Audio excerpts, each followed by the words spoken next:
Okay, you guys. So today I went to the theater and saw this movie, Nobody, starring Odenkirk. I think that's his name. Dude from Better Call Saul and Breaking Bad and all that. That's really the only time I ever, that was when I first found out who he was, when Better Call Saul came out. I never watched Breaking Bad, but I heard he was in that show or connected to it or something like that. So then this movie comes out, and I saw the trailer for it many moons ago. I couldn't tell you exactly when, but I remember watching it. I remember liking it. But then when it came out and I started to hear buzz about it and how it was really good, and I decided that I would like to watch it on the big screen if I could. So the opportunity presented itself today. The kids went to go see the Demon Slayer movie. I haven't seen the first season, so I knew I wouldn't enjoy it as much, so I decided I would go see this instead. So that's what I did. And honestly, you guys, this movie, the runtime on this movie is not very long. I want to say it's about an hour and a half, maybe, give or take a few minutes, but this film is so tight. The writing is so tight. There is not fluff. There's no fluff. It's very well paced. Things happen boom, boom, boom, boom, boom. It's not too action packed. It's quite action packed, but not okay. So the people who wrote this, or the guy who wrote this, is also the same guy that wrote or was involved in John Wick. And to be honest with you guys, I liked this better than John Wick. I liked the first John Wick movie okay, but then when movie 2 and 3 came out, it was so over the top. It was just like, all right, this is getting boring now. It's boring. Because I didn't really feel any sort of sense of danger to the character, and it was just so over the top, and it was just almost nonstop. And I've mentioned before in some of my other videos that when action is just too nonstop and just too commonplace in a movie, it loses its effectiveness. It doesn't really pack the same punch, and so it's just not as exciting. And so I like things to be spread out a little bit, and this does have a lot of action, but it's got a nice balance. It's got a nice ebb and flow of some downtime and some crazy action.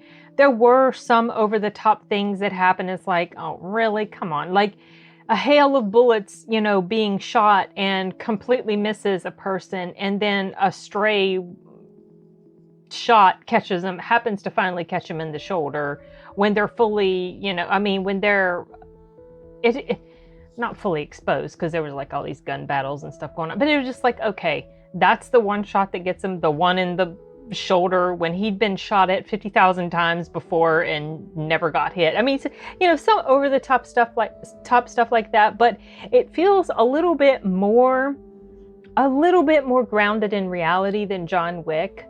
And so you do feel that there is the possibility that this guy could get severely hurt or killed. However, there are things that happen that do kind of push the boundaries a little bit with regard to him being nearly invincible. There's a point that he gets stabbed and he just kind of walks it off and continues on with the movie. And it's like, okay, really? He was really lucky that missed a major organ, stuff like that.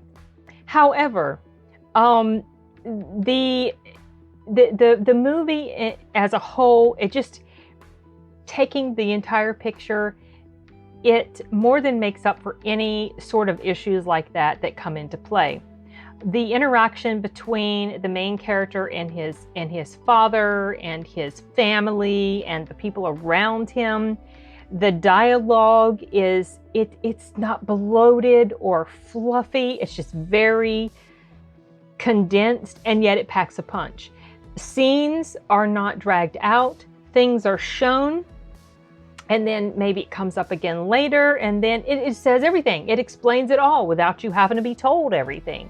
It's just in little tiny things, like little tiny scenes that say a lot. And but the editing, even though things were, moving fast and everything, the editing was very well done, because it didn't really feel There was only one part where it felt like the editing was a skosh like clunky, but it was just one little moment, and that was it.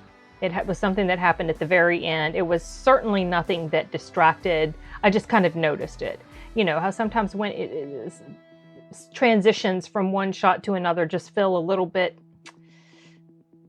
clunky. Like I said, I think I said that already.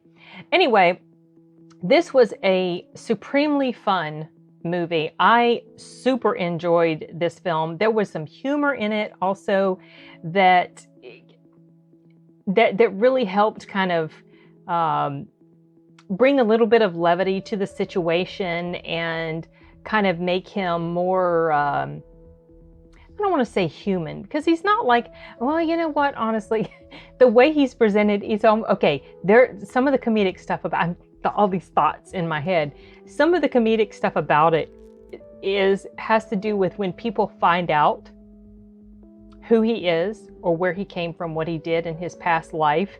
Their reactions are funny. Like there's this one person that just splits right away, goes out of the room, closes the door, and like double and triple quadruple bolts the door and shuts the window. It's just funny. And then another person, when they find out who he is, they take the information and just toss it to the floor and run off with their rolling suitcase. They are leaving. They are getting out of town. So you learn throughout the course of the film little things about him. You get fed this information about him, like one little breadcrumb at a time. At first, when the story gets started, this thing happens in his house. He's living a monotonous type of life. And then one night, some people break into his house. And he doesn't really stand up and protect his family. You know, like his son notices that he doesn't do this thing. He has a clear shot at the person, a clear shot as in not with a gun, but with a weapon to hit them. And he doesn't take it. And you don't understand, because I actually, when I saw that scene, I got a little pissed at him. I'm like, why, dude? These people are terrorizing your family. They got a gun. They're, you know, why didn't you smack them upside the head and tie them up and everything? But later, as the story goes on, you find out why. And then you find out there's multiple reasons why. There were actually 2 clear reasons why he didn't do it, which you don't know at the time. And then you just find out a little bit more about him and how he came to be doing what he's doing. You find out more about his past and why he's so freaking deadly. But what's so funny about this is the contrast between what he can do and the type of person he looks like. He just looks like I was going to say plain Jane, but that doesn't fit. He just looks like this plain guy, you know, middle income family man, and kind of a dull, monotonous life. And then you find out he is anything but that. And something I also appreciated about this story was how everything tied in to what came before. The thing that happens in the beginning ties into what happens after the movie gets started that brings all of this stuff into his life. And it just builds and builds and builds and builds.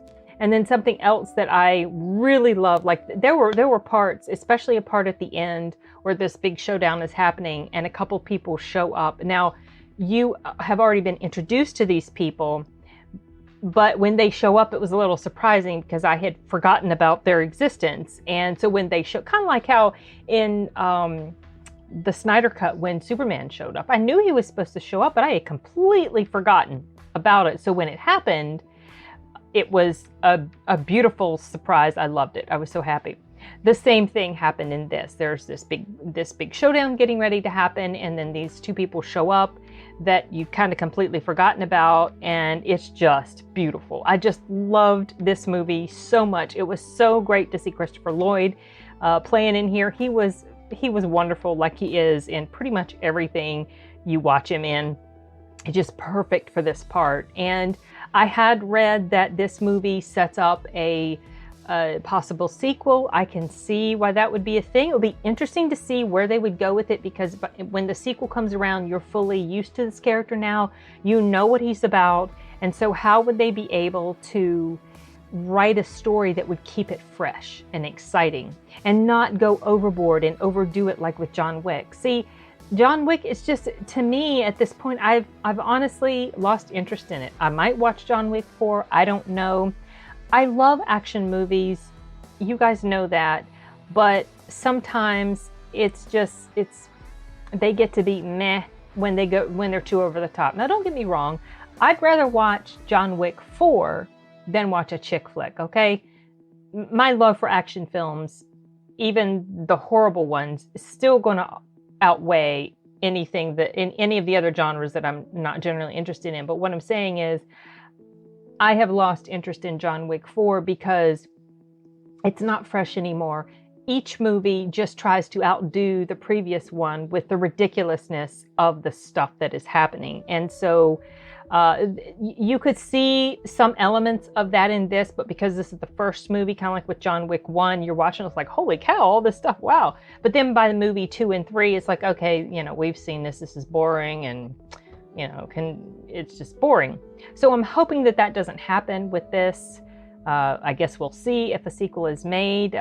Fingers crossed that they can do a good job with the second story. The choreography in here, the action, it was just so well done. It was so fast. It was so snappy. Everything was used in the environment that could be used to inflict all sorts of mayhem and stuff like that. Was something I noticed when the credits was going up. There was a tiny mid-credit scene, not really mid-credits. It's only a little bit after the credits start. So hang around for that if you decide to go watch it or watch it at home or whatever. Don't turn it off as soon as the credits start to roll. But I saw in the credits there was something called a dance choreographer. There was no dancing in this movie, but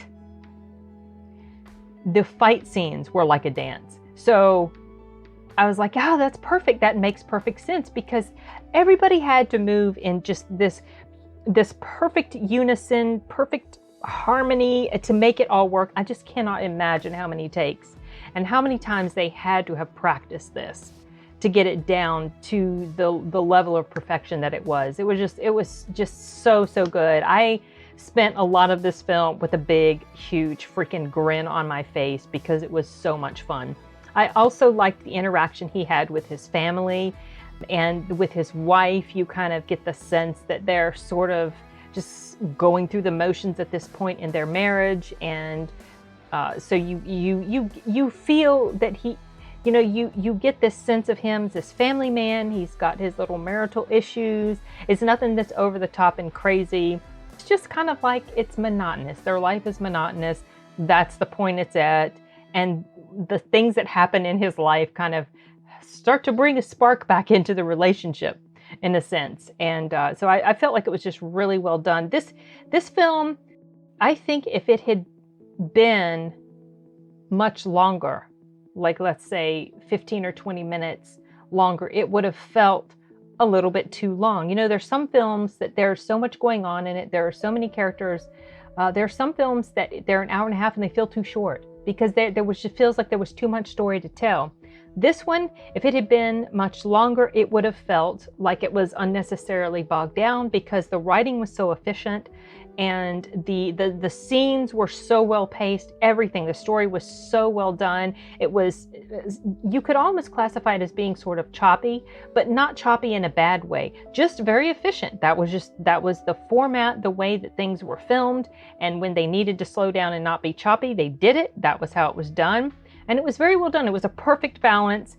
And I cannot recommend this film enough to people who are fans of this type of thing. If you like John Wick, you will probably really, really like this. I like the first John Wick, like I said, but I like this even more. And I'm really glad I took the time to watch it. I was kind of wanting to see the Demon Slayer movie, but to fully appreciate it, I really do need to watch the show. So I felt like this would be a perfect way to pass the time, and it was. Yeah. And I was the whole rest of the evening after I got home trying to think, what am I going to say about it? I've got all these thoughts rolling around in my head. But hopefully I've sort of made some kind of sense. I don't know. But if you haven't seen this film yet, check it out because I think it's worth it. Only if you like this type of stuff. Obviously, not everybody likes these types of movies, you know, the violence and the fighting and you know, but the people that do like it, you guys are the ones I'm talking to. So if you get a chance to check it out, let me know what you think, and maybe we can talk about it, some of the comments or whatever, I don't know. But yeah, fun film, highly recommend it. Go see it if you can on the big screen. It could be appreciated on the small screen, but big screen experience to me is the most fun, and plus, you know, trying to support our theaters, so that's why I went ahead and saw it. Could have worked in the lobby on my computer, but no, I decided I'd rather see this, and I'm glad I did. And I think I don't have anything else I can add to it, so I'm going to go ahead and wrap this up for now, you guys. Later.